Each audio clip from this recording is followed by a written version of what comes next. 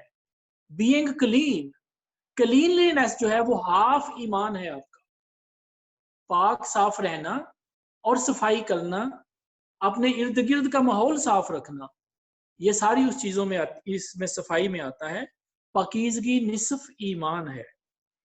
اور پھر فرمایا کہ الحمدللہ میزان کو بھر دیتا ہے کہ جو بندہ محبت سے، پیار سے، اللہ کی یاد میں، تشکر کے ساتھ اور عاجزی کے ساتھ، انکساری کے ساتھ الحمدللہ کہتا ہے تو اس کے اس کہنے سے اللہ تعالیٰ اس کے لیے میزان کو بھر کے ثواب عطا فرماتا ہے۔ اور پھر اسی طریقے سے حضرت عبداللہ ابن عباس رضی اللہ تعالی عنہما روایت کرتے ہیں کہ رسول اللہ صلی اللہ علیہ وسلم نے ارشاد فرمایا، اس ذات کی قسم جس کے قبضہ قدرت میں میری جان ہے، تمام آسمانوں اور زمینوں میں جو کچھ بھی ان کے اندر ہے اور جو کچھ بھی ان کے درمیان میں ہے اور جو کچھ بھی اس کے نیچے ہے، اگر تم یہ سب کچھ لے آؤ اور اسے میزان کے ایک سائیڈ پہ رکھو اور کلمہ شہادت اشہد اللہ الہ الا اللہ وحدہ لا شریک لہ واشہد ان محمدً عبدہ ورسولہ، اور اس کلمہ کو آپ دوسرے سائیڈ پہ رکھ دو، تو یہ جو کلمہ ہے یہ دوسری ساری زمینوں آسمانوں کے وزن سے بھی زیادہ بھاری ہوگا۔ اللہ تعالیٰ جو چاہتا ہے وہ کر سکتا ہے۔ اور پھر ایک اور حدیث پاک اسی سے ریلیٹڈ، میزان سے ریلیٹڈ، حضرت ابو درداء رضی اللہ تعالیٰ عنہ روایت کرتے ہیں کہ رسول اللہ صلی اللہ علیہ وسلم نے ارشاد فرمایا کہ اچھا اخلاق، لوگوں کے ساتھ اچھے طریقے سے پیش آنا، میٹھی باتیں کرنا، حسن خلق کرنا، لوگوں کی مدد کرنا، ہیلپ کرنا، اچھے اخلاق جو ہیں وہ ان سے زیادہ میزان میں کوئی بھاری چیز نہیں ہے۔ تو یہ احادیث مبارکہ یہ ابو داؤد کی کتاب میں سے ہیں، اور اسی طریقے سے پہلی جو کتاب جو حدیث پاک تھی وہ بخاری شریف کی تھی اور دوسری مسلم شریف کی تھی۔ تو آگے چلتے ہیں۔ یہ جو ساری احادیث بیان کرنے کا مقصد یہ ہے کہ انسان کو اپنا محاسبہ خود کرتے رہنا چاہیے کہ میں اپنے رب کے پاس کیا لے کے جا رہا ہوں۔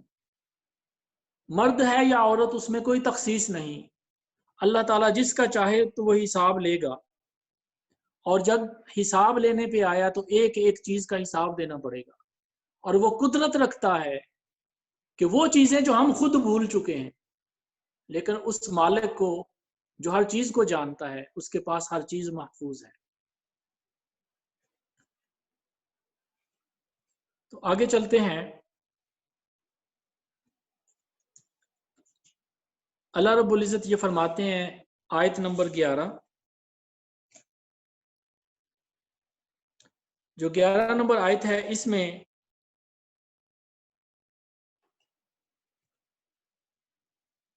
فرمایا کہ وَلَقَدْ خَلَقْنَاكُمْ ثُمَّ صَوَّرْنَاكُمْ ثُمَّ قُلْنَا لِلْمَلَائِكَةِ اسْجُدُوا لِآدَمَ فَسَجَدُوا إِلَّا إِبْلِيسَ لَمْ يَكُنْ مِنَ السَّاجِدِينَ قَالَ مَا مَنَعَكَ أَلَّا تَسْجُدَ إِذْ أَمَرْتُكَ قَالَ أَنَا خَيْرٌ مِّنْهُ خَلَقْتَنِي مِن نَّارٍ وَخَلَقْتَهُ مِن طِينٍ۔ تو اللہ رب العزت فرمایا کہ یہ 11 نمبر آیت میں اور پھر 12 اور 13 اور 14 چلتا جاتا ہے، یہ سارا جو واقعہ ہے یہ دوبارہ آدم علیہ السلام کا، ان کی تخلیق کے وقت کا واقعہ۔ جب اللہ نے آدم کو پیدا فرمایا تو آدم علیہ السلام کا یہ جو واقعہ ہم اس سے پہلے پڑھ کے آئے ہیں، سورۃ البقرہ کے اندر تیسرے رکوع میں ہم نے پڑھا تھا، تو یہاں پہ وہی واقعہ اب زیادہ ڈیٹیل کے ساتھ آ رہا ہے۔ تو فرمایا کہ ہم نے تمہیں جب تخلیق کیا، پیدا فرمایا، اور پھر ہم نے تمہاری صورت بنائی، تمہارے نقشے بنائے،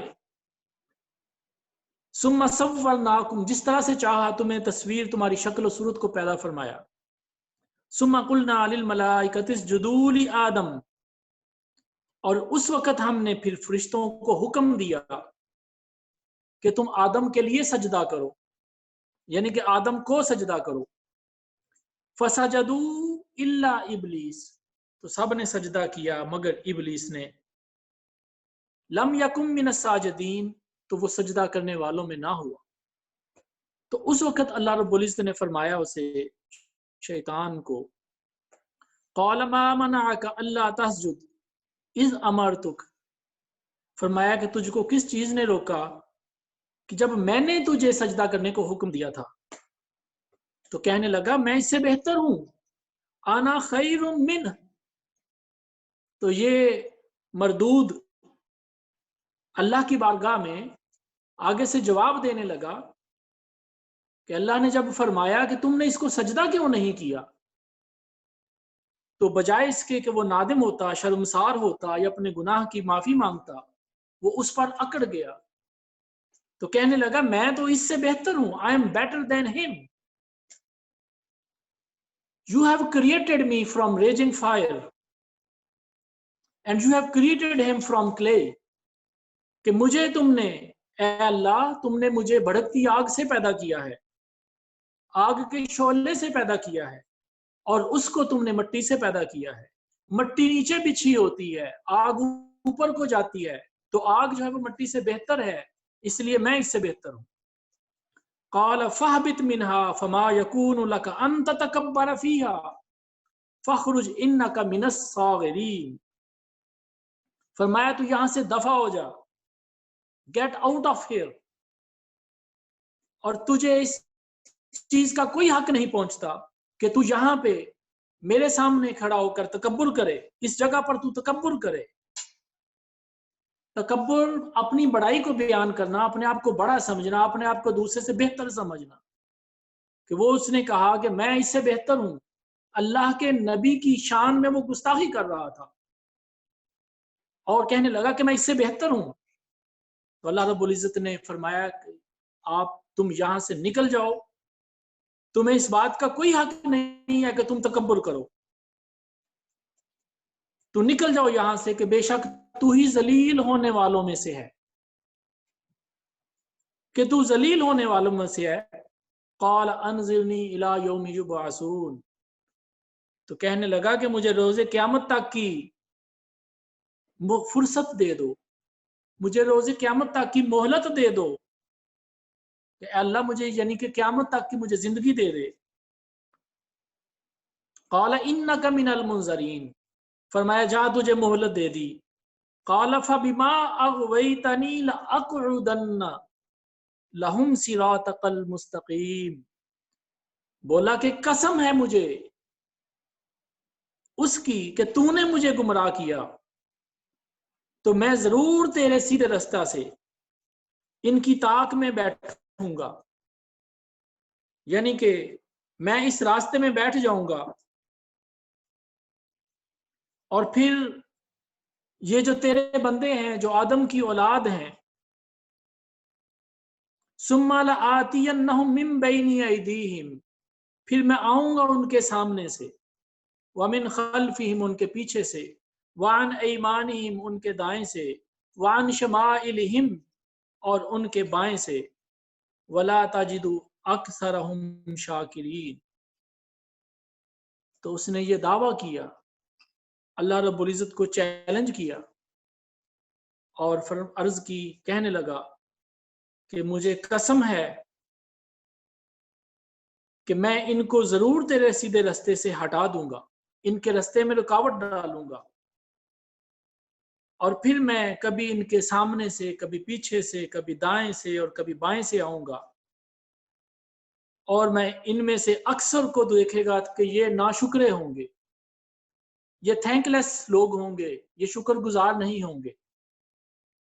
تو رب العزت نے فرمایا قال اخرج منها مذءوما مدحورا لمن تبعك منهم لأملأن جہنم منکم اجمعین، فرمایا کہ تو یہاں سے دفع ہو جا،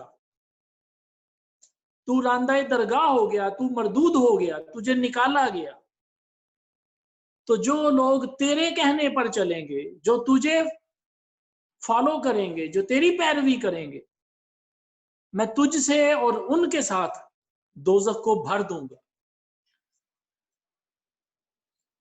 اب یہ اس نقطے پر تھوڑا سا سوچنے کی ضرورت ہے، اور وہ سوچنے کی ضرورت یہ ہے کہ انسان اپنے گریبان میں جھانک کے اور یہ سوچے کہ میں کس کے راستے پر چل رہا ہوں،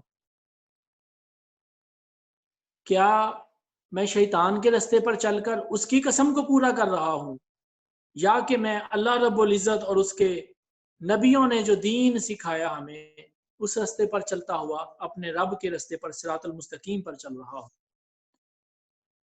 تو اس میں یہ جو واقعہ ہے کہ کبھی انسان کے دائیں سے آؤں گا، کبھی بائیں سے آؤں گا، کبھی سامنے سے آؤں گا، کبھی پیچھے سے آؤں گا، تو اس کی تفسیر میں یہ بتایا گیا ہے کہ دراصل وہ انسان کو کبھی اپنے مستقبل کا خوف ڈال دیتا ہے، انسان اس خوف میں پڑ جاتا ہے میں کل کیا کھاؤں گا، اگلے مہینے میں کیا کروں گا، نیکسٹ ایئر میں کیا کروں گا، اور کبھی اس کو شہوتوں میں جو کہ دنیا کی لذتیں ہیں ان میں وہ ڈال دیتا ہے، اور کبھی اس کو آخرت کا خوف ڈال دیتا ہے کہ آخرت میں میرا کچھ نہیں بنے گا، اللہ تعالیٰ سے اس کو نا امید کر دیتا ہے، اور اسی طریقے سے انسان کو اللہ تعالیٰ سے وہ نا امید کرنے کی پوری کوشش کرتا ہے۔ اس کے بعد اگلی جو آیت ہے، آیت نمبر 19، 19، 20، 21 اور 22، یہ چار آیتیں جو ہیں یہ اکٹھا واقعہ جو اس کے بعد ہوا، جب شیطان کافر ہو گیا، اس کو نکال دیا گیا، تو پھر اللہ رب العزت نے آدم علیہ السلام کو فرمایا وَيَا آدَمُ اسْكُنْ أَنْتَ وَزَوْجُكَ الْجَنَّةَ فَكُلَا مِنْهُ حَيْثُ شِئْتُمَا وَلَا تَقْرَبَا هَٰذِهِ الشَّجَرَةَ فَتَكُونَا مِنَ الظَّالِمِينَ، کہ اے آدم علیہ السلام، تم اور تمہاری بیوی جنت میں رہو، پھر جہاں سے چاہو اس میں سے کھاؤ، صرف ایک شرط ہے کہ اس درخت کے پاس نہیں جانا، وَلَا تَقْرَبَا هَٰذِهِ الشَّجَرَةَ فَتَكُونَا مِنَ الظَّالِمِينَ، کہ تم اگر ایک اس درخت کے پاس مت جانا، اس میں سے مت کھانا، نہیں تو تم حد سے بڑھنے والوں میں سے ہو جاؤ گے۔ تو پھر شیطان نے فَوَسْوَسَ لَهُمَا الشَّيْطَانُ، تو شیطان نے ان کو وسوسہ ڈالا، ان کے دل میں یہ خطرہ ڈالا، ان کے دل میں یہ خیال ڈالا، لِيُبْدِيَهُ لَهُمَا مَا وُورِيَ عَنْهُمَا مِنْ سَوْآتِهِمَا، تو ان کے اوپر وہ خطرہ ڈالا، کہنے لگا کہ تمہارے رب نے اس درخت سے تمہیں صرف اس وجہ سے منع کیا ہے کہ کہیں تم اس کا پھل کھا کر فرشتہ نہ بن جاؤ، یا تم ہمیشہ زندہ رہنے والے نہ بن جاؤ۔ اور ان دونوں کو اس نے اللہ کی قسم کھائی، کہنے لگا تمہیں اللہ کی قسم ہے، میں تو تمہارا خیر خواہ ہوں، میں تو تمہارا دوست ہوں، میں تمہاری مدد کرنا چاہتا ہوں۔ اور اس طریقے سے اس نے ان کو دھوکہ دیا۔ اور پھر جب انہوں نے وہ درخت کا پھل کھا لیا، چکھ لیا، تو اللہ رب العزت فرماتے ہیں کہ جب فلما ذاق الشجرة بدت لهما سوآتهما وطفقا يخصفان عليهما من ورق الجنة، تو جب انہوں نے اس درخت کا پھل چکھا تو ان کے کپڑے اتر گئے، ان کی شرم کی چیزیں کھل گئیں۔ تو اس وقت وہ شرم کے ساتھ جنت میں جو انجیر کے درخت تھے، فگ جو انجیر کا درخت ہے، اس کے پتے اپنے جسم پر چپکانے لگے تاکہ پردہ ہو جائے۔ وَنَادَاهُمَا رَبُّهُمَا أَلَمْ أَنْهَكُمَا عَنْ تِلْكُمَا الشَّجَرَةِ، تو اس وقت انہیں ان کے رب نے فرمایا، آواز دی کہ میں نے تمہیں اس درخت سے منع نہیں کیا تھا، اور میں نے تم سے یہ فرمایا تھا کہ شیطان تمہارا کھلم کھلا دشمن ہے۔ تو یہ سارا واقعہ اب اس میں جو مفسرین ہیں وہ اس بات کو بیان کرتے ہیں کہ یہ آدم علیہ السلام اس درخت کا پھل کھانے کے مرتکب ہوئے جب شیطان نے اللہ کی قسم کھائی، اور ان کے گمان میں یہ تھا کہ یہاں پر اللہ کی قسم کھانے والا جھوٹا کیسے ہو سکتا ہے۔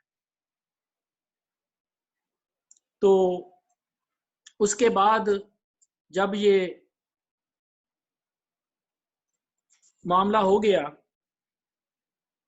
تو اس میں سے ایک چیز اور بھی جو ثابت ہوتی ہے وہ یہ ہے کہ ازل سے آدم علیہ السلام کے وقت سے پردہ جو ہے یہ انسان کی عزت ہے۔ آج اگر کچھ لوگ کہتے ہیں، خاص طور پہ یورپ میں، تو وہ فطرت کے خلاف جاتے ہیں۔ فطرت یہ ہے کہ انسان اپنی شرم کی چیزوں کو ڈھانک کے رکھے، چھپا کے رکھے۔ تو جب یہ معاملہ ہو گیا تو آیت نمبر 23 میں اللہ رب العزت یہ فرماتے ہیں کہ اس وقت ان دونوں نے عرض کی، قَالَ رَبَّنَا ظَلَمْنَا أَنفُسَنَا وَإِن لَّمْ تَغْفِرْ لَنَا وَتَرْحَمْنَا لَنَكُونَنَّ مِنَ الْخَاسِرِينَ۔ تو ان دونوں نے یعنی کہ آدم علیہ السلام اور ان کی زوجہ حضرت حوا نے یہ دعا اللہ تعالیٰ سے کی کہ اے ہمارے رب، ہم نے اپنی جانوں پر ظلم کر لیا، بس اب اگر تو ہمیں نہیں بخشے گا اور تو ہم پر رحم نہیں کرے گا تو ہم تو ضرور نقصان والوں میں شامل ہو جائیں گے۔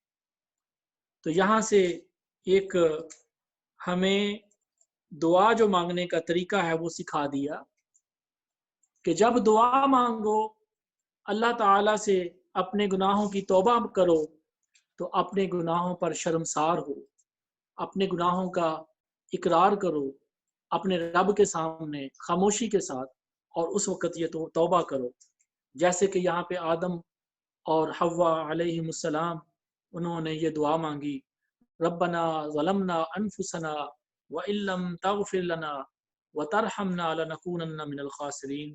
یہ دعا یاد کرنی چاہیے. اور اس کے بعد آگے چلتے ہیں. اس میں آیت نمبر 26 اللہ رب العزت فرماتے ہیں یا بنی آدم قد انزلنا علیکم لباسا یواری سوآتکم وریشا ولباس التقوی ذالک خیر. کہ اے آدم کی اولاد، اے بنی آدم، او ہیومن کائنڈ، ہم نے تمہارے طرف لباس اتارا تاکہ تم اس سے اپنی شرم کی چیزوں کو چھپاؤ، اور اس لیے کہ وہ تمہاری زینت ہو، تمہاری خوبصورتی کا باعث بنے. حقیقت میں تو تقوی کا لباس جو ہے وہ سب سے بہتر ہے. تو یہ اسی طریقے سے آگے چلتے ہیں. آیت نمبر 31 میں اللہ رب العزت یہ فرماتے ہیں کہ یا بنی آدم خذوا زینتکم عند کل مسجد وَكُلُوا وَاشْرَبُوا وَلَا تُسْرِفُوا إِنَّهُ لَا يُحِبُّ الْمُسْرِفِينَ. اے آدم کی اولاد، اے بنی نوع آدم، او ہیومن کائنڈ، جب تم مسجدوں کے پاس جاؤ، جب نماز کے وقت تم مسجدوں کی طرف جاؤ، تو تم اپنی زینت جو ہے، اپنی خوبصورتی جو ہے اس کا خیال رکھا کرو. مطلب کہنے کا یہ ہے کہ اچھا لباس پہنا کرو. کفار کی طرح نہ کیا کرو، جیسے کہ مکہ کے جو کافر تھے وہ حج کے دنوں میں ننگا طواف کرتے تھے، خانہ کعبے کے ارد گرد ننگے پھرتے تھے. تو اللہ رب العزت نے فرمایا کہ جب تم مسجدوں کے پاس جاؤ، جب تم نمازوں کے لیے جاؤ، تو اپنی زینت کا، اپنے لباس کا، اپنی ظاہری حالت کا خیال رکھو اور حد سے نہ بڑھو. بے شک اللہ تعالیٰ حد سے بڑھنے والوں کو پسند نہیں فرماتا. اور کھاؤ اور پیو، حد سے نہ بڑھو، بے شک وہ حد سے بڑھنے والوں کو پسند نہیں فرماتا. یعنی کہ نماز کے وقت صرف اپنی شرمگاہ اور ستر کو ڈھانپنے والا لباس ہی نہ پہنو، اس کے ساتھ وہ لباس زینت والا بھی ہو، عمدہ بھی ہو. یعنی کہ جو آپ کی اللہ رب العزت نے آپ کو جو طاقت اور جتنی وسعت دی ہے اس کے مطابق اچھا لباس پہنو. تو اچھا لباس پہن کر اللہ کی بارگاہ میں حاضری دو.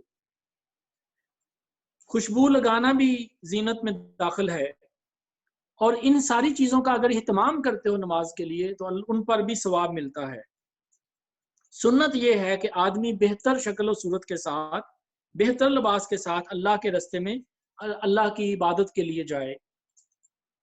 تو عطر لگانا، زینت کرنا، اچھا لباس پہننا مستحب ہے، یعنی کہ اچھا ہے، جیسا کہ اس آیت مبارکہ میں حکم دیا گیا.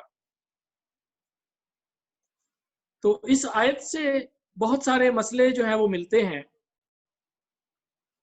جن میں سے ایک تو یہ ہے کہ مسجدوں کو اپنی فالتو جو لڑائی جھگڑے ہیں ان سے بچاؤ، اور مسجد میں سے اذیت کی چیزوں کو نکالو. جیسے کہ حدیث پاک میں فرمایا کہ وہ شخص جو مسجد میں سے اذیت کی، تکلیف والی چیزوں کو نکالے گا، اس کی صفائی ستھرائی کرے گا اور اس کو پاک صاف کرے گا اور کوئی اذیت والی چیز نکال دے گا، تو فرمایا اللہ اس کے لیے جنت میں گھر بنائے گا.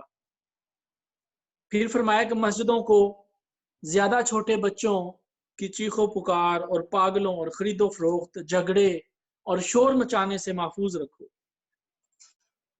اور پھر فرمایا کہ اسی طریقے سے یہاں پر ایک روایت بیان کی گئی ہے حضرت امام اعظم ابو حنیفہ نعمان بن ثابت رضی اللہ تعالیٰ عنہ کہ جب وہ نماز تہجد کے لیے بہت قیمتی جو ہے وہ شرٹ اور پاجامہ اور اپنا امامہ یعنی کہ پگڑی اور چادر پہنتے تھے، تو اس جو لباس جو ہے اس کی قیمت 1500 درہم تک تھی، 1500 درہمز، جو کہ سلور کوائنز ہوتے ہیں. تو آپ ہر رات تہجد ایسے لباس میں پڑھتے تھے. اور فرماتے تھے کہ جب میں لوگوں سے ملتا ہوں، کسی امیر وزیر کبیر سے ملتا ہوں، تو اعلیٰ سے اعلیٰ لباس پہنتا ہوں، اچھا لباس پہنتا ہوں، لیکن جب میں اپنے رب سے ملاقات کروں تو پھر میں اچھا لباس کیوں نہ پہنوں۔ اور دوسری جو آیت کا حصہ ہے وَكُلُوا وَاشْرَبُوا وَلَا تُسْرِفُوا، کہ یہ اس میں اس کا شان نزول یہ ہے کہ حج کے دنوں میں مشرکین کھانا پینا چھوڑ دیتے تھے، بہت کم کر دیتے تھے، گوشت چھوڑ دیتے تھے، اور وہ سمجھتے تھے اس طرح کر کے وہ حج کی تعظیم کر رہے ہیں، حج کی رسپیکٹ کر رہے ہیں۔ تو مسلمانوں نے جب یہ حال دیکھا تو انہوں نے عرض کی یا رسول اللہ صلی اللہ علیہ وسلم کیا ہم بھی ایسا کریں کہ ہم بھی کھانا پینا چھوڑ دیں حج کے دنوں میں؟ تو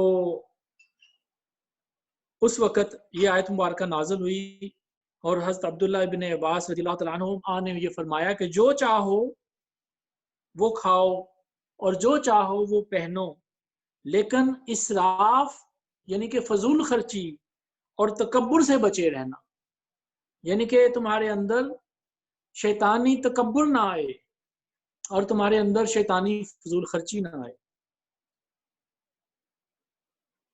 اس سے یہ ثابت ہوتا ہے کہ محض ترک دنیا عبادت نہیں، ترک گناہ عبادت ہے۔ گناہوں کو چھوڑنے کا نام عبادت ہے، دنیا کو چھوڑنے کا نام عبادت نہیں ہے۔ یعنی کہ جس نے گناہ کو چھوڑا، ترک گناہ کیا، ترک شہوات کیا اور اس طرح کی تکبر کو چھوڑا، حسد کو چھوڑا، اس نے نیکی کا کام کیا۔ تو اسی کے ریلیٹڈ جو ہے وہ خلیفہ ہارون الرشید کا ایک بہت جو ہے اس کے پاس ایک ڈاکٹر تھا جو اپنے فن میں بڑا ہی اسپیشلسٹ تھا، بہت ماہر تھا۔ ایک دفعہ اس نے یہ کہا کہ علم دو طرح کا ہے، ایک علم ہے ادیان، دین کا علم، اور ایک ہے علم ابدان یعنی کہ جسم کا علم، میڈیکل کا علم۔ کہنے لگا کہ تمہاری مسلمانوں کی کتاب ہے، چونکہ وہ خود عیسائی تھا، کرسچن تھا، تو اس نے اعتراض کیا کہ تمہاری مسلمانوں کی کتاب جو قرآن پاک ہے اس میں میڈیسن سے ریلیٹڈ تو کچھ بھی نہیں ملتا۔ تو اس پر انہوں نے اس کو جواب دیا، فرمانے لگے کہ اللہ تعالیٰ نے آدھی آیت میں، تم تو بہت ساری چیزوں کو بات کرتے ہو لیکن آدھی آیت میں اللہ تعالیٰ نے ساری میڈیسن جمع کر دی، پورا علم طب جو ہے وہ جمع کر دیا۔ تو وہ کرسچین جو ڈاکٹر تھا وہ کہنے لگا کہ آپ مجھے بتائیے وہ کون سی آیت ہے؟ تو آپ نے فرمایا کہ وہ آیت یہ ہے کہ اللہ کا فرمان ہے سورہ اعراف کے اندر وَكُلُوا وَاشْرَبُوا وَلَا تُسْرِفُوا، کہ کھاؤ اور پیو لیکن حد سے نہیں بڑھو۔ اب یہ ذرا غور کیجئے کہ حد سے بڑھنے کا کیا مطلب ہے؟ حد سے بڑھنے کا مطلب یہ ہے کہ جتنی ضرورت ہے اتنا کھاؤ، بسیار خوری نہ کرو، ضرورت سے زیادہ مت کھاؤ، زیادہ کھاؤ گے تو موٹے ہوگے، شوگر ہوگی اور طرح طرح کی بیماریاں، کولیسٹرول اور طرح طرح کے جو ہے وہ مرض انسان کو لگتے ہیں۔ اور اس کے علاوہ اس میں وہ چیز بھی آ جاتی ہے کہ جو حلال چیزیں ہیں وہ کھاؤ۔ تو آگے چلتے ہیں۔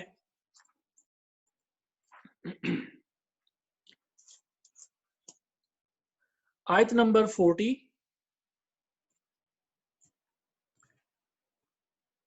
آیت نمبر 40 میں سورہ اعراف کی ابھی چل رہی ہے۔ فرمایا کہ ان الذین کذبوا بآیاتنا واستکبروا عنہا لا تفتح لهم ابواب السماء ولا يدخلون الجنة حتى يلج الجمل في سم الخياط وكذلك نجزي المجرمین۔ یہ ان لوگوں کے لیے آیت ہے جو متکبر ہیں، تکبر کرنے والے ہیں، ایروگنٹ ہیں، اللہ کی مخلوق کو اپنے سے نیچا سمجھتے ہیں، ان کو ذلیل کرتے ہیں۔ بڑے بڑے وڈیرے اور ظالم لوگ، چور اور ڈاکو جو لوگوں پر ظلم کرتے ہیں اور اپنے مال و دولت پر تکبر کرنے والے، تو ایسے لوگوں کے لیے یہ آیت ہے کہ یہ وہ لوگ ہیں جنہوں نے ہماری آیتوں کو جھٹلایا اور اس کے مقابلے میں تکبر کیا، لا تفتح لهم ابواب السماء ولا يدخلون الجنہ، کہ ان کے لیے آسمان کے دروازے اللہ تعالیٰ نہیں کھولے گا اور وہ جنت میں داخل نہیں ہو پائیں گے، حتی یلج الجمل فی سم الخیاط، یہ ایسے ہی ہے جیسے کہ ایک اونٹ کو سوئی کے ناکے میں سے گزارا جائے، کہ جس طرح ایک اونٹ سوئی کا جو پن ہول ہے اس کے اندر سے گزر نہیں سکتا، جس طرح وہ ناممکن ہے، اسی طرح تکبر کرنے والوں کا جنت میں جانا ناممکن ہے۔ یہ خاص طور پر ان کفار کی بات ہے جو اللہ کے آیتوں کا مذاق اڑاتے تھے، غریبوں کا مذاق اڑاتے تھے، تکبر کرتے تھے، خاص طور پر ان کی بات ہے، لیکن عام سارے متکبرین کے لیے ہے۔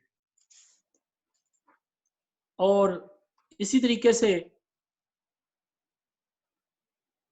آگے چلتے ہیں، آیت نمبر 44 ہے، تو اس میں اللہ رب العزت فرماتے ہیں وَنَادَى أَصْحَابُ الْجَنَّةِ أَصْحَابَ النَّارِ أَنْ قَدْ وَجَدْنَا مَا وَعَدَنَا رَبُّنَا حَقًّا فَهَلْ وَجَدْتُم مَّا وَعَدَ رَبُّكُمْ حَقًّا قَالُوا نَعَمْ۔ اور جنت والے اپنی جگہ سے، جنت میں سے وہ نیچے کو جھانکیں گے تو ان کو دوزخ والے نظر آئیں گے، اور جب وہ ان کو دیکھیں گے تو ان میں سے کچھ لوگوں کو وہ پہچانیں گے،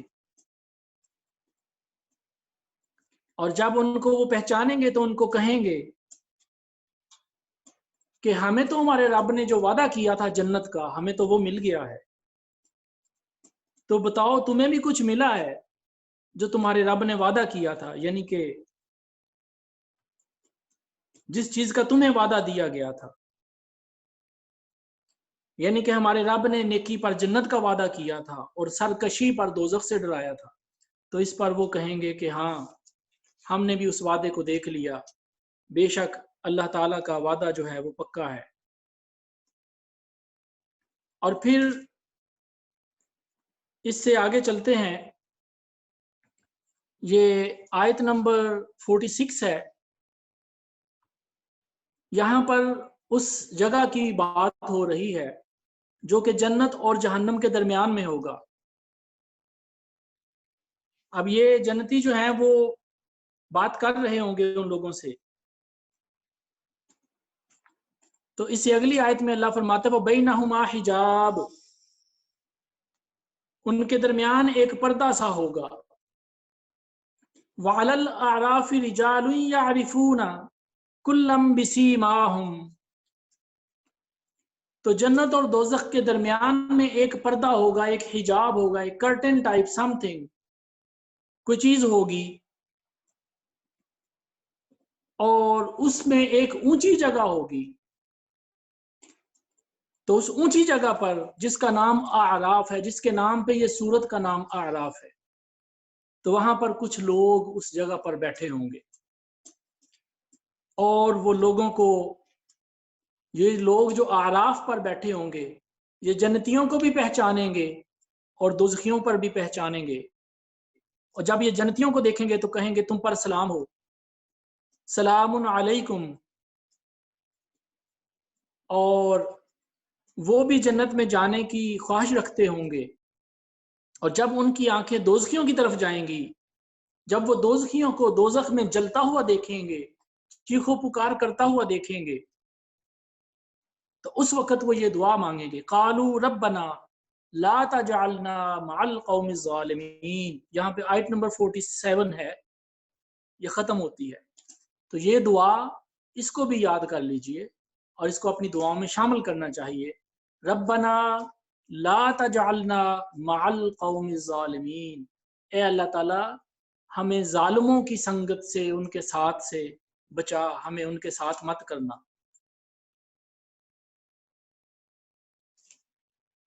اور پھر اسی طریقے سے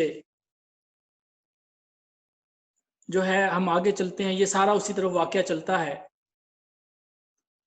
کہ جو دوزخی ہیں، یہ آیت نمبر 50 میں، وہ دوزخی ہیں جو ہے وہ یہ کہیں گے کہ اے جنت والو کچھ ہمیں بھی فیض دے دو، کچھ ہمیں بھی فائدہ دے دو، ان افیدوا علینا من الماء، کہ تمہارے پاس جو کچھ پانی ہے ہمیں بھی کچھ دے دو، او مما رزقکم اللہ،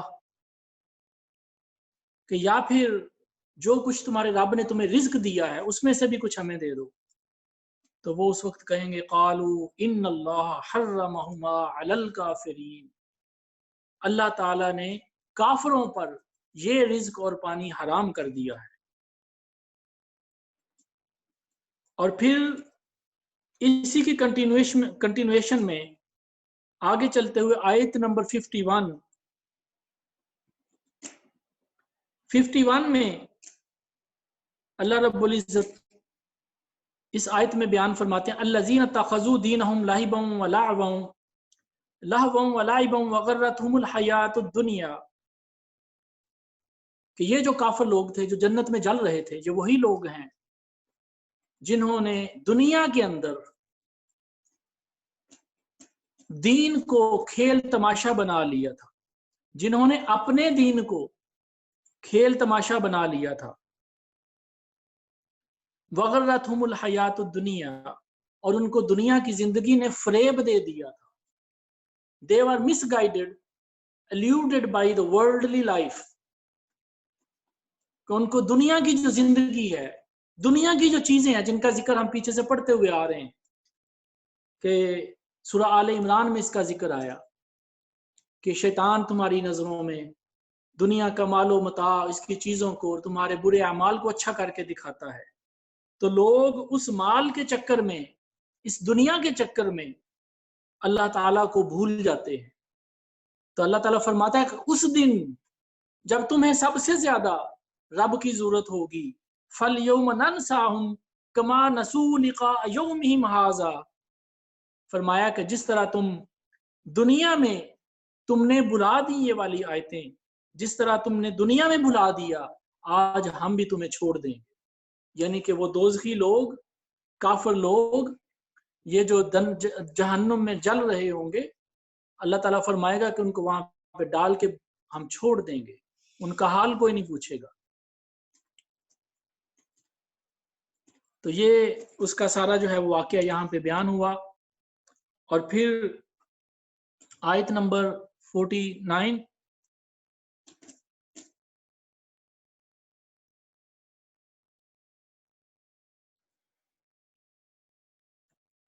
ہاں جی آیت نمبر 49 سے ریلیٹڈ جو میں اس کا بیان کرنا چاہ رہا تھا وہ ہم سکپ کر گئے۔ ابھی ہم نے آیت نمبر 50 اور 51 کو پڑھا ہے، تو آیت نمبر 49 کی طرف میں دوبارہ آتا ہوں کہ یہاں پر اللہ تعالیٰ فرماتے ہیں أَهَٰؤُلَاءِ الَّذِينَ أَقْسَمْتُمْ لَا يَنَالُهُمُ اللَّهُ بِرَحْمَةٍ ادْخُلُوا الْجَنَّةَ لَا خَوْفٌ عَلَيْكُمْ وَلَا أَنْتُمْ تَحْزَنُونَ، کہ یہی وہ لوگ ہیں جن کے متعلق تم قسمیں کھا کر کہتے تھے کہ اللہ ان پر رحمت نہیں کرے گا، تو ان کو تو اللہ نے یہ فرما دیا۔ اب یہ یاد رکھیے کہ یہ مضمون پیچھے سے چل رہا ہے جس میں جو لوگ تکبر کرنے والے، وڈیرے، سردار، ظالم، رساگیر اور بڑے بڑے جو پیسے کے مالک اور جو تکبر کرنے والے حکمران تھے، جو اپنی رعایا کو ذلیل کرتے تھے، غریبوں کو ذلیل کرتے تھے، کفار میں سے بھی تھے اور اسلام کے بعد بھی ایسے لوگ تھے۔ تو ان کے متعلق اللہ یہ فرماتا ہے کیا یہ وہی لوگ ہیں جن کے متعلق تم قسمیں کھا کر کہتے تھے کہ اے دوزخیو، یہ دیکھو ہم ان غریبوں کو، ان بے سہاروں کو، جن کو دنیا میں کوئی پوچھنے والا نہیں تھا، ان کو ہم آج جنت میں داخل کر رہے ہیں۔ تو اللہ تعالیٰ فرمائے گا کہ تم جنت میں داخل ہو جاؤ، تم پر کوئی خوف اور کوئی غم نہیں ہے۔ تو یہ جب ان کو جنت میں جانے کا حکم ہوگا تو اعراف والے جو ہیں، وہ جو اعراف پر بیٹھے ہوئے لوگ تھے اونچی جگہ پر، وہ کہیں گے کہ کیا یہ وہی غریب مسلمان ہیں جن کو دنیا میں تم بہت چھوٹا اور حقیر سمجھتے تھے، جن کی غریبی، جن کی پاورٹی جن کو دیکھ کر، ان کی فقیری کو دیکھ کر، ان کی بے کسی کو دیکھ کر تم لوگ قسمیں کھاتے تھے کہ ان پر اللہ تعالیٰ کوئی رحمت نہیں کرے گا، آج دیکھ لو اپنی آنکھوں سے وہ جنت میں عزت اور احترام کے ساتھ موجود ہیں، اور تم خود تکبر کرنے والوں کافروں، تم آج خود عذاب میں مجبور ہو اور پھنسے ہوئے ہو۔ تو یہاں سے اس بات کا جو ہے وہ یہ پتہ چلتا ہے کہ دنیا میں مومن کی فقیری، کوئی مومن سچے عقیدے والا مسلمان، محبت کرنے والا مسلمان اگر غریب ہے تو پھر اس کو اس کی فقیری کو سمجھ کر یہ مت کوئی سمجھے کہ اس پہ اللہ نے عذاب کیا ہوا ہے، اور اس سے وہ دھوکہ نہ کھائے، اور کسی کافر کو، کسی گناہگار کو، کسی ظالم کو امیر دیکھ کر، اس کا مال و دولت دیکھ کر اس سے دھوکے میں نہ پڑ جائے، اور غریبوں کی بے کسی کا مذاق اڑانا جو ہے یہ کافروں کا طریقہ ہے۔ تو یہاں پہ ایک حدیث پاک اس ٹاپک سے ریلیٹڈ میں بیان کرنا چاہوں گا، بڑی امپورٹنٹ ہے، اور یہ ہم سب کے لیے آئی اوپنر ہے، آنکھیں کھولنے والی ہے۔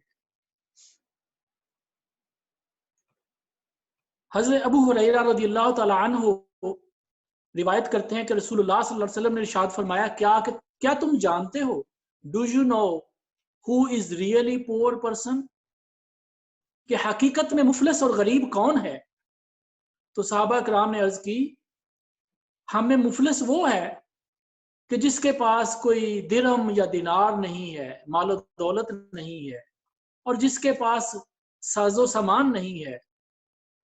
تو ارشاد فرمایا کہ میری امت میں اصل میں غریب وہ ہے جو قیامت والے دن ڈھیروں کے حساب سے نماز، روزہ، زکوٰۃ اور اس طرح کے جو اللہ کی خوشنودی والے عمل ہیں ان کے ڈھیر لے کر آئے گا، لیکن اس کا دنیا میں لوگوں کے ساتھ اخلاق کا یہ حال ہے کہ اس نے دنیا میں غریبوں کو گالی دی ہوگی، کسی کو تہمت لگائی ہوگی، کسی کی غیبت کی ہوگی، کسی کا ناحق مال چھین کر کھایا ہوگا، کسی کا خون بہایا ہوگا، کسی کو مارا ہوگا۔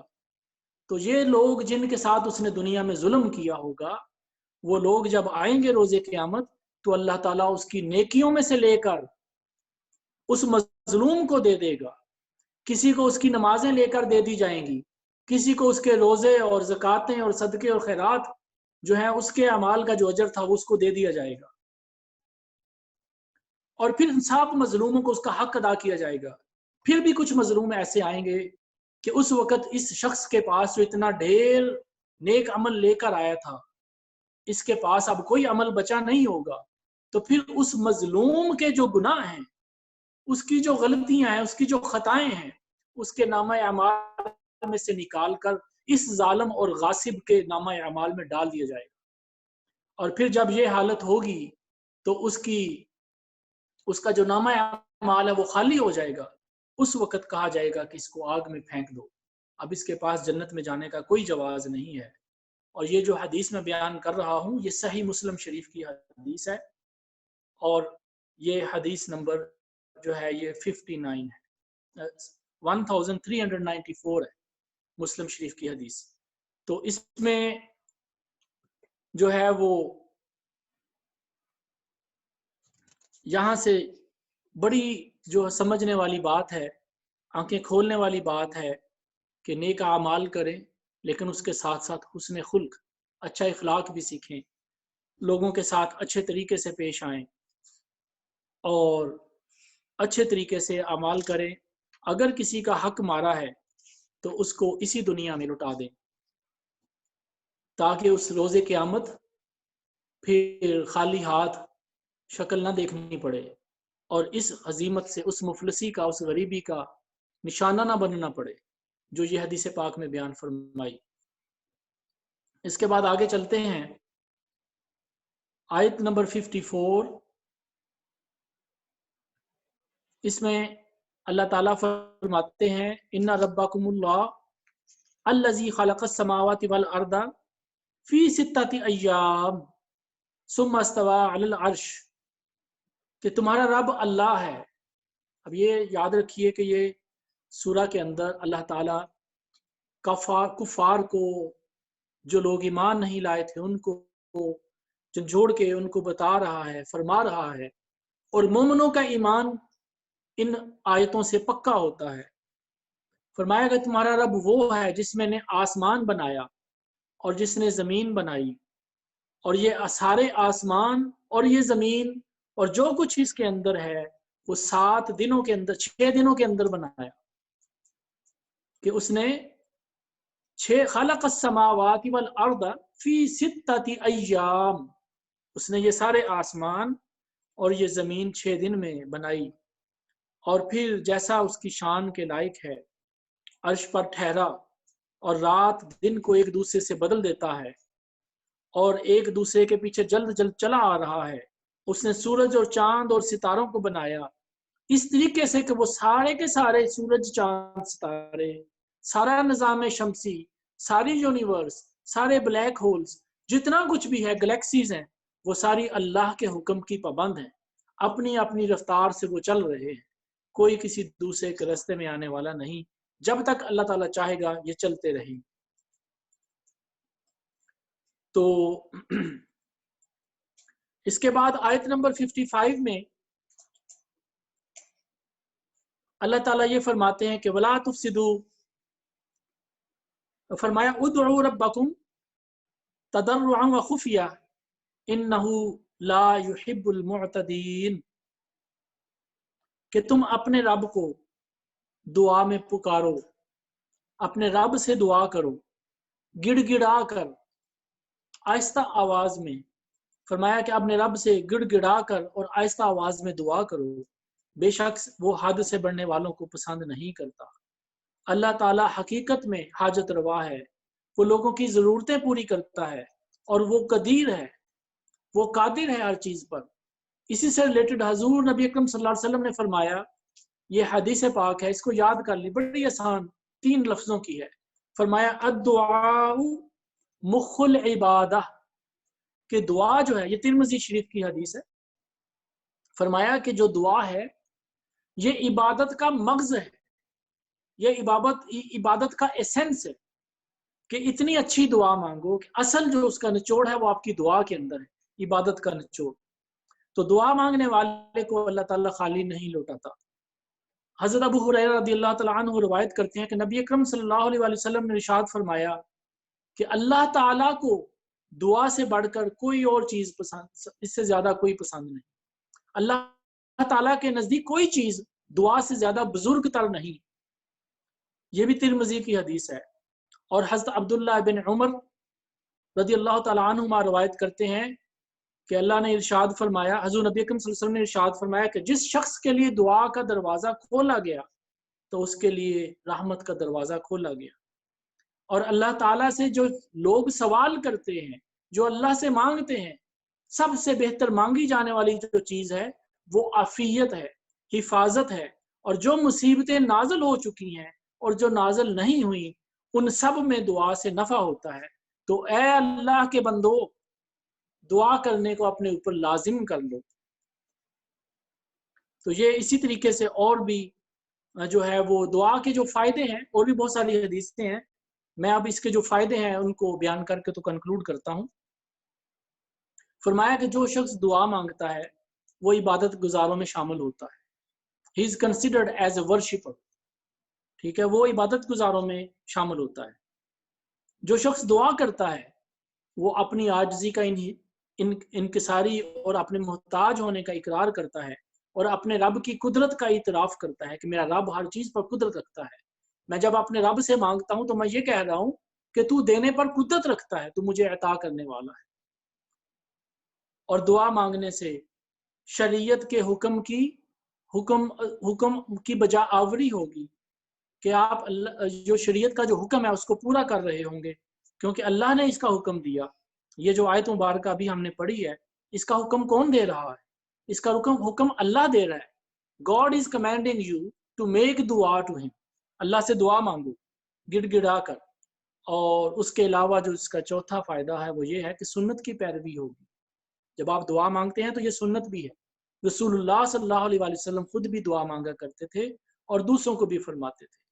اور پانچواں جو اس کا فائدہ وہ یہ ہے کہ دعا مانگنے والے سے اللہ تعالیٰ آفتیں اور مصیبتیں اور پریشانیاں اور بیماریاں ان کو دور کر دیتا ہے. اور جب بھی دعا مانگی جائے اس سے پہلے ایک دفعہ الحمدللہ رب العالمین پڑھ لیا کریں اور درود شریف پڑھ لیا کریں. اس سے آپ کی دعا جو ہے وہ قبول ہونے کے جو ہے وہ بہت قریب ہوگی اور اس کو اللہ رب العزت قبول فرمائے گا. اس سے آگے قوم لوط کا واقعہ ہے اور جو ہے وہ اس کے علاوہ جو ہے اس میں اپنا ایک اور چھوٹا سا مقام اس کو ہم انشاءاللہ تعالیٰ کل پڑھیں گے. آج وقت ہمارا اپ ہو گیا، 1 گھنٹہ پورا ہو گیا. تو یہیں سے ہم سورہ اعراف جو جہاں تک ہم نے پڑھا ہے اسی سے آگے ہم انشاءاللہ تعالیٰ پڑھیں گے. تو میں ابھی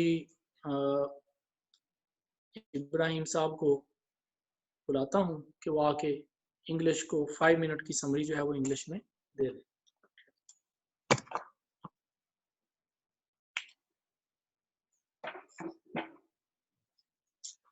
اعوذ باللہ من الشیطان الرجیم بسم اللہ الرحمن الرحیم.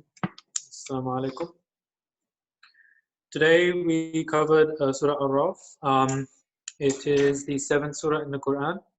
It is a surah that was revealed in Makkah with 206 verses and 24 ruku. It was named Araf because Araf means a high place. And in the 46th verse, the surah talks about a place between heaven and hell that is very high and is named Araf. And the main topics of the surah are the weighing of deeds, Adam alayhi salam and his story in further detail. It describes the details, the punishments of the kuffar and the mushrik. It describes the state of the final day and Allah's qualities. It also talks about Nuh alayhi salam, the Qawm Hud, Salih alayhi salam, Shu'aib alayhi salam, and Musa alayhi salam and their relevant stories. And in the first ayah, Allah is talking to Rasul sallallahu alaihi wasallam where he says, "This book we have revealed to you. Do not stop from telling about it. Tell how it is a nasiyat for the Muslims. Tell them to follow it, for the instructions have come from their God. Tell them not to leave it, or to leave their gods for the rulers of this earth." And Allah says after this that very few will understand this instruction. And Allah talks about His azab. He talks about how it can reach them at day or night, and that when it reaches them, they will not say anything out of their mouths. And we will definitely ask those who had prophets sent to them. And in ayah 8, Allah talks about the day of judgment, how the day, verily it will be weighed, and those who will be heavy in good deeds are successful, and those who are light in good deeds are damned. Those who help the poor, the vulnerable, they will be heavy in good deeds, and they will be successful. And those who are light will be in loss.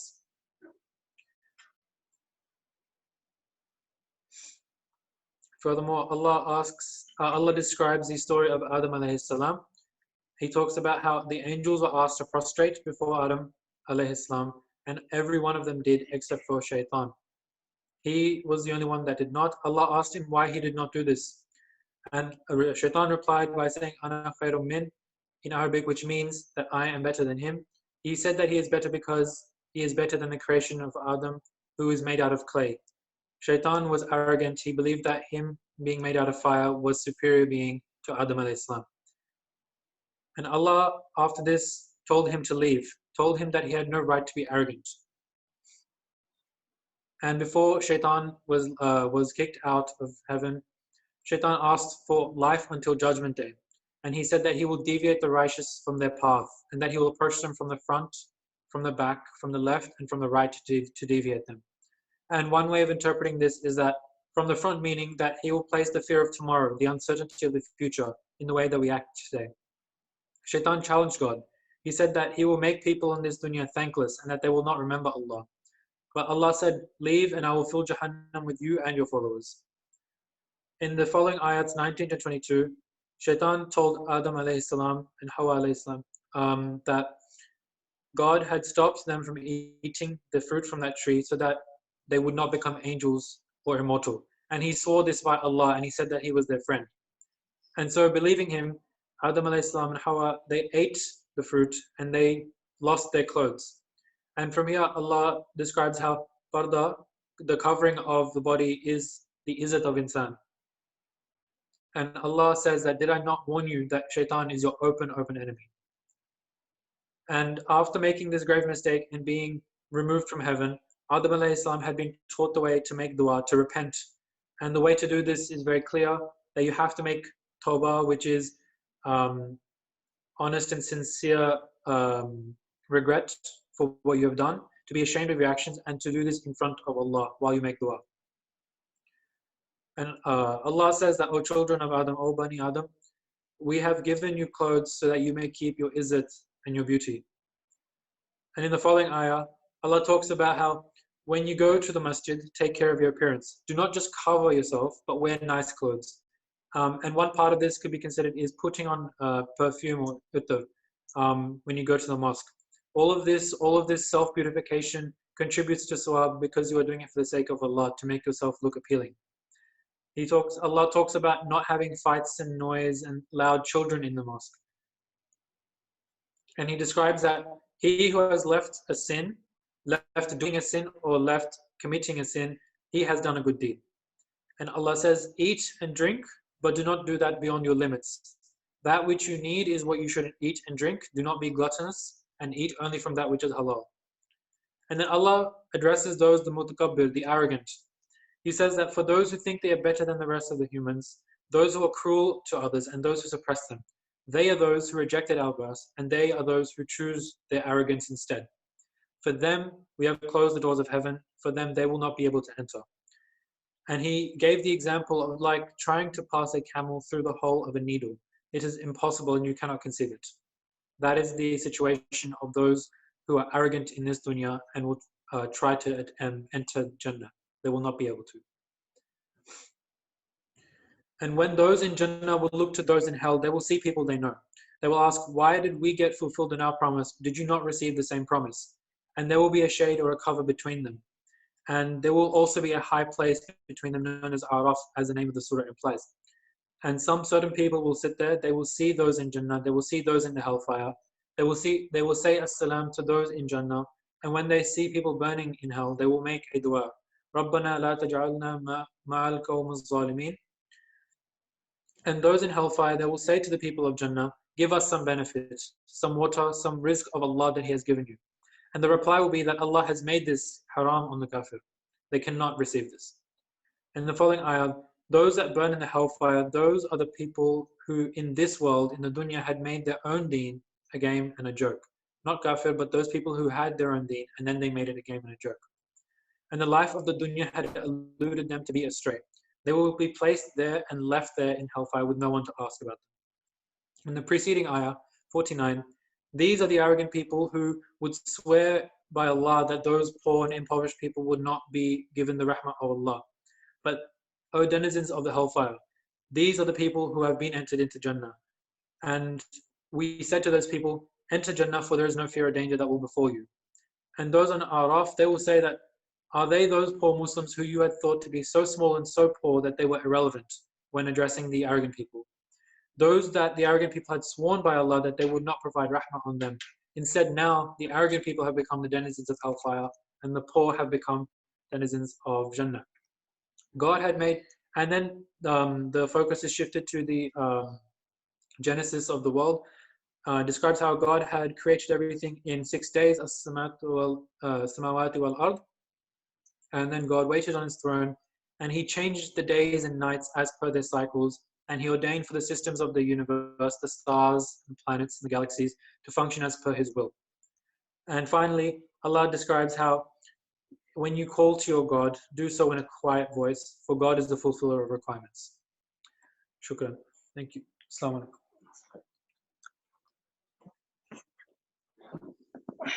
جزاک اللہ ابراہیم وآخر دعوانا ان الحمدللہ رب العالمین. آج کا درس یہاں پہ کنکلوڈ ہوتا ہے. تو جو کوئی کویسچن آنسر ہے کسی کا